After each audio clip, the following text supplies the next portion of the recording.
নির্বাচন পূর্ববর্তী 1 মাস যে প্রচারের সময় থেকেই আমাদের উপরে হামলা করা হয়, আমাদের নেতাকর্মীদের রক্তাক্ত করা হয়, আমাদের মাইক ভেঙে ফেলা হয়, পোস্টার ছিঁড়ে ফেলা হয়, কাউন্সিলর প্রার্থীদেরকে গ্রেফতার করে নিয়ে যাওয়া হয়। এর মধ্যেও আমরা নির্বাচনের দিন যখন আমরা যাই বিভিন্ন কেন্দ্রে, তখন আমরা দেখতে পাই যে আমাদের কোনো পোলিং এজেন্টদেরকে সেখানে থাকতে দেওয়া হয় নাই, সকলকে মারধর করে বের করে দেওয়া হয়।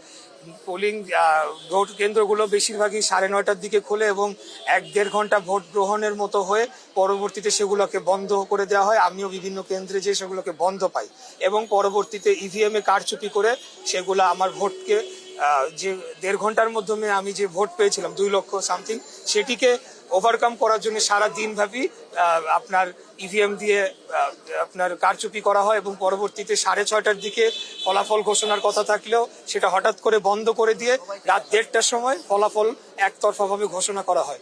এরপরে নিয়ম অনুযায়ী, আইন অনুযায়ী আমরা নির্বাচনী ট্রাইব্যুনালে মামলা করেছি। পরবর্তীতে সেই মামলাটি মেয়র তাপস, খুনি মেয়র হাসিনার যে আত্মীয় তাপস, সেই মামলাটিকে বাধাগ্রস্ত করার জন্য বিভিন্নভাবে আদালতকে চাপ প্রয়োগ করে এবং বিভিন্নভাবে সে বাধাগ্রস্ত করে।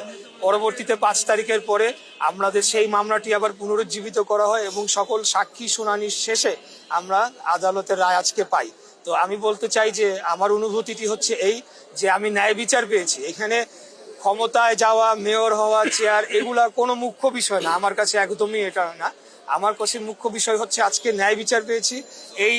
এই রায়ের ফলে আগামীতে যাতে কোনো নির্বাচনে কেউ কারচুপি না করে এবং অবৈধভাবে গিয়ে চেয়ার দখল না করে, সেই ধারাটি যাতে ভাঙে এবং আমরা আগামী দিনে সম্পূর্ণ একটি গণতান্ত্রিক এবং সুনির্বাচনের মাধ্যমে একটি জনগণের সরকার প্রতিষ্ঠা করতে পারি, সেটি ধারাটা অব্যাহত থাকুক, সেটি